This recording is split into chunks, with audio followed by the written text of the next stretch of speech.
വായനക്കിടയിൽ ഇത് വായിച്ച് കൈയൊക്കെ ഇങ്ങനെ ഇങ്ങനെ വിറച്ചു പോയൊരു അനുഭവമുണ്ട്.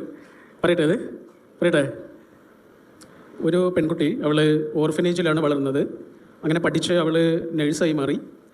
അങ്ങനെ ബാംഗ്ലൂരിലൊരു ആശുപത്രിയിൽ ജോലി ചെയ്യുന്ന സമയത്ത് ഒരാൾ പനി പിടിച്ച് അങ്ങോട്ട് വന്നു. ആ വന്ന ആളെ ഈ പെൺകുട്ടി കരുണാപൂർവം പരിചരിച്ചത് കാരണം അയാളുടെ മനസ്സിൽ ഈ പെൺകുട്ടിയോടൊരു സ്നേഹമുണ്ടായി. ആ സ്നേഹം പ്രണയമായി. അവർ രണ്ടാളും വിവാഹം കഴിച്ചു. ഓർഫനേജിൽ വളർന്ന കാലത്ത് ഈ പെൺകുട്ടിയെ തിരിഞ്ഞു നോക്കാത്ത കുടുംബങ്ങളൊക്കെ അന്യമതക്കാരനായ ഒരാളെ കല്യാണം കഴിച്ചു എന്നറിഞ്ഞതോടുകൂടി പടയായി വന്ന് ഈ പെൺകുട്ടിയെ പരിഹസിക്കുകയും കുറ്റപ്പെടുത്തുകയും ഒക്കെ ചെയ്തു. ഈ കല്യാണം കഴിച്ച ആളുടെ ഒരു പ്രത്യേകത, അയാൾ അത്ര റെസ്പോൺസിബിളായ ഒരാളല്ല. ഇടയ്ക്ക് കാണാതാവും, കുറേ മാസങ്ങൾ കാണാതാവും. ചിലപ്പോൾ ഒരു ഭാഗത്ത് കുടുംബത്തിൽ നിന്നുള്ള ഒരു കുറ്റപ്പെടുത്തലും ഇയാളുടെ അപ്രത്യക്ഷമാകലും ഒക്കെ കാരണം ഈ പെൺകുട്ടി അനുഭവിച്ച പ്രയാസം എത്ര വലുതായിരിക്കും. അതിനിടയിൽ അയാളൊന്ന് വന്നു പോയത് കാരണം അവൾ ഗർഭിണിയാവുകയും ചെയ്തു. ഏറ്റവും അവൾ ഒറ്റപ്പെട്ട കാലമായിരുന്നു അത്. കാരണം അയാളെ പിന്നെ കാണാനേ ഇല്ല. പ്രസവിച്ച കാലമായതോടുകൂടി ഇവൾ കൂടുതൽ തളർന്നു പോവുകയാണ്. സ്വാഭാവികമായും മനസ്സും ശരീരവും ഒക്കെ ആകെ തളർന്ന അവൾ പാതിരാവുകളിൽ ആ കുഞ്ഞിൻ്റെ കൂടെ ഉറക്കെ കരഞ്ഞു. അങ്ങനെ അവൾ തീരുമാനിക്കുകയാണ് സൂയിസൈഡ് ചെയ്യാം.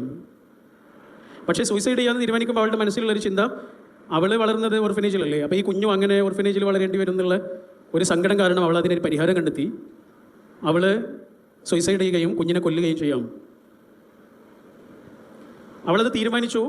എലിവിഷം പോലെയുള്ള എന്തൊരു വിഷമൊക്കെ വാങ്ങി ആ പാതിരാത്രിയിൽ അവൾ ആർത്ത് കരഞ്ഞുകൊണ്ട് ആ വിഷക്കുപ്പിയുമായി ആ കുഞ്ഞിൻ്റെ മുന്നിലേക്ക് ഇങ്ങനെ വന്നു. ഒരമ്മയ്ക്ക് ആകാശത്തിന് ചുവട്ടിൽ ചെയ്യാവുന്ന ഏറ്റവും ക്രൂരമായ കാര്യം ചെയ്യാൻ ആ അമ്മ ഒരുങ്ങി നിന്നു. വർഷങ്ങൾ ഒരുപാട് കഴിഞ്ഞ് ആ അമ്മയും കുഞ്ഞും ജീവിച്ചിരിപ്പുണ്ട്. അപ്പോൾ അമ്മ ഒരു ആശുപത്രിയിൽ വെച്ച് ആ മകന് ഈ കഥ പറഞ്ഞു കൊടുക്കുക. എടാ, ഞാൻ നിന്നെ കൊല്ലാൻ നോക്കിയ അമ്മയാണ്.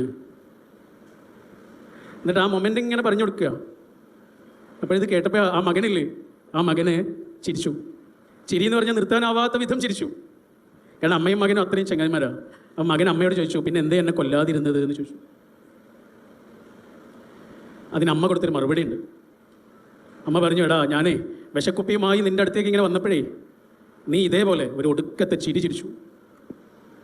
എന്നെ ഇങ്ങനെ ചിരിച്ച് കൊഞ്ചിക്കിടക്കുന്ന എൻ്റെ കുഞ്ഞിനെ ഞാൻ എങ്ങനെയാടാ കൊല്ലുക?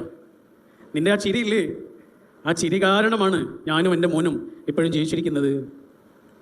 ഒരു കാര്യം ഓർക്കണം, ചിരിക്കാനും കരയാനും അല്ലാതെ വേറെ ഒന്നിനും കഴിയാത്ത ഒരു കുഞ്ഞ് 2 ജീവൻ രക്ഷിച്ച കഥയാണ്. ആ കുഞ്ഞിനെ നിങ്ങൾ അറിയും. 4 ഭാഷകളിൽ 400ഓളം സിനിമകളിൽ അസാധാരണമായ മെയ്വഴക്കം കൊണ്ട് അതിശയങ്ങൾ തീർക്കുന്ന പ്രകാശ് രാജാണ് ആ കുഞ്ഞ്.